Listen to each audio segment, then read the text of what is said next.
She told me, I care about you, but it's not romantic love. I just replied, I get it, thank you for being upfront. What she didn't know was the engagement ring waiting in my car. I'm Ethan, and this whole thing went down with my girlfriend, Claire. We'd been together for 2.5 years, living in my apartment for the last 18 months. I thought we were solid. But last Tuesday I was working late, polishing a pitch for my ad agency.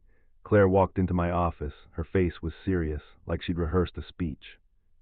She said, Ethan, I need to be completely transparent about something. She told me she had deep feelings for me, but they weren't romantic, that she valued me as a person but wasn't in love with me. I just looked up from my laptop. The words hit me. The ring I'd bought 3 weeks earlier was sitting in my glove box. I was planning to propose this weekend at the lake where we had our first date. I kept my voice calm. I get it, I said. Thank you for being upfront. She seemed shocked by how cool I was. I think she expected tears, pleading. Instead, I just went back to my pitch, as if she just told me she preferred tea over coffee. That's it, she asked. Her voice started to rise. You're not going to say more. What do you want me to say? I appreciate your clarity. It's useful to know where we stand. She just left the room looking puzzled, uneasy. Later that night, I overheard her on the phone with her friends. They were praising her, telling her how brave she was, how mature, how lucky she was to have a guy who could handle the truth so gracefully. What they didn't know, I was already running the numbers, tallying up what this relationship had cost me, what it meant to be friend-zoned after 2.5 years. I thought about the proposal speech I'd practiced, the romantic weekend retreat I'd booked. The next morning, I returned the ring, got $3,000 back just like that. The clerk gave me a sympathetic look, but honestly, I felt a strange kind of relief. Sometimes fate saves you from a massive mistake. Claire wanted my presence, but not the commitment. Fair enough, but that changed everything about how we were going to live together. That night, she asked if I wanted to watch our usual show. I politely said no, I needed to sort some things out. She looked wounded, like she couldn't understand why her honest talk had changed a single thing. I realized then she expected our life to stay exactly the same, just without her ever having to love me back. Well, okay, so a month has passed since Claire's big revelation, and a lot of people were asking what happened next, so here's the first update. I've been treating her exactly as she requested, like a friend, not a partner, and the changes have been eye-opening. I stopped doing all the little boyfriend things, the things I used to do without thinking. No more fetching her specific almond milk cappuccino, the one with the double shot and caramel drizzle from that pricey cafe 50 minutes away. No more grabbing her favorite wine on my way home. No more surprise dinners at places she'd hinted about online. Real quick, if you're here for the petty justice, hit that subscribe button. Trust me, you won't want to miss how this plays out. When she asked why I wasn't making my signature Sunday waffles for us anymore, I told her, I cook breakfast for myself now, but you're welcome to use the kitchen after I'm done. Her expression was pure shock, like her personal chef had just retired without notice. She actually said, but you love cooking for me, while watching me plate my own food. I love doing things for someone I was in love with, I corrected her. Friends don't usually get daily chef service. Then last week her laptop started acting up. She came to me like always. I've always been her personal tech support. I handled her computer, her phone, her smart TV, even her pottery podcast setup. Hey, can you check this? It's being super slow. I didn't even look up from my work. Try taking it to a tech store or call support. They can run diagnostics. But you always fix my tech stuff. You're great at it. I did that when we were dating, I said. Friends don't typically provide free IT support. I'm sure a repair shop can sort it out. But the bathroom, that's where the real lesson was. I swapped out her $40 sulfate-free shampoos and $75 face serums for basic drugstore stuff. When she asked why, I explained that since we're just friends now, we should probably split household costs more equitably. I didn't know you were tracking shampoo costs, she said, sounding genuinely hurt. I wasn't tracking, I replied. I was buying nice things because I thought we were building a life together. Friends handle their own toiletries. I also removed her from my Amazon Prime, my Netflix, Spotify, and Hulu. When Spotify cut out mid-song, she said, "You're being petty." I'm being fair, I countered. Couples share accounts, friends have their own.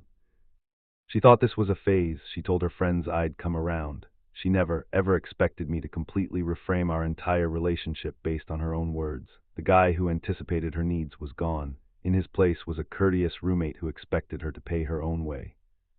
Well, Claire's birthday last week was the ultimate test. In the past, I'd gone all out, a weekend in Sonoma, a surprise party where I flew in her favorite cake from a bakery in Seattle. This year, I sent her a happy birthday text and gave her a $25 Starbucks card. The difference hit her hard. "This is it for my birthday?" she asked that evening, holding the card like it was a dead insect. "We can grab dinner if you're free," I offered casually. "Wanna split the check at that new Mexican place?" Her face was a storm of emotions: confusion, hurt, disbelief, anger, then panic. "Split the check, it's my birthday, Ethan." "Exactly," I said, pointing to the card. "Hence the gift, that should cover your half."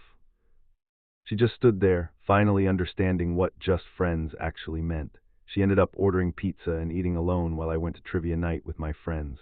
When I got home, she was on the couch, surrounded by pizza boxes, looking defeated. "I can't believe you're treating me like this," she said. "Like what?" "Like I don't matter to you anymore." I sat down across from her. "Claire, I'm treating you exactly how you asked to be treated. As a friend, you said your feelings weren't romantic. This is what friendship looks like." The full weight of her own words was finally sinking in. The real shock came 2 weeks later when she got a cold. Normally, I would have taken the day off work, made soup, played nurse. This time I just texted her, "Feel better soon, drink lots of water," and went to the office. "You used to love taking care of me," she said later, her voice full of hurt.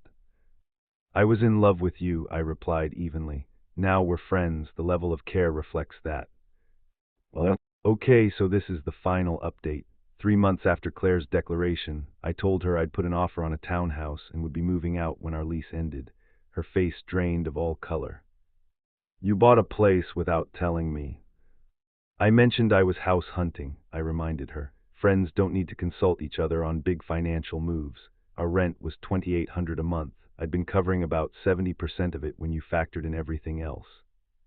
That's when the backpedaling started. "Ethan, I think I messed up," she said that night. "I was wrong. I do love you romantically. I want to try again." She wanted to move into the new place with me, go back to how things were. I listened patiently. "It sounds like you're stressed. Big changes can make people rethink things. That's normal." "No," she insisted. "I want us to be together again." "I appreciate you sharing that," I told her, "but romantic love has to be mutual from the start. You set clear boundaries 4 months ago. I accepted them. Friendship is what you wanted, and it's what we have." But here's the part I didn't know until the very end. 2 weeks before I moved out, Claire's sister came to help her pack. She pulled me aside. "Ethan," she said, "there's something you need to know. Claire knew you were planning to propose. She found the ring receipt in your car a month before her little honesty talk. And it all clicked into place. She panicked at the idea of a real commitment, but wanted to keep the lifestyle I provided. So she tried to friend zone me, thinking she could have it all. She never imagined I'd actually call her bluff. When I confronted her, she broke down, admitted everything. She was scared. She thought if we just stayed friends, her feelings might grow over time, that I would wait for her. "Claire," I told her, "you had 2.5 years. You had my heart, my home, my support. The issue was never time. It was that you were never really in love with me. I've been in my new townhouse for 4 months now. I'm dating someone amazing. Her name is Rachel, and from our first date, she's made it clear her feelings are 100% romantic." Claire moved back in with her parents. Our mutual friends say she calls our relationship the one that got away. She finally understands the difference between someone who truly loved her and someone who was just happy to have her around. And that ring money, it made for a very nice down payment. Sometimes the universe really does save you from a catastrophic mistake.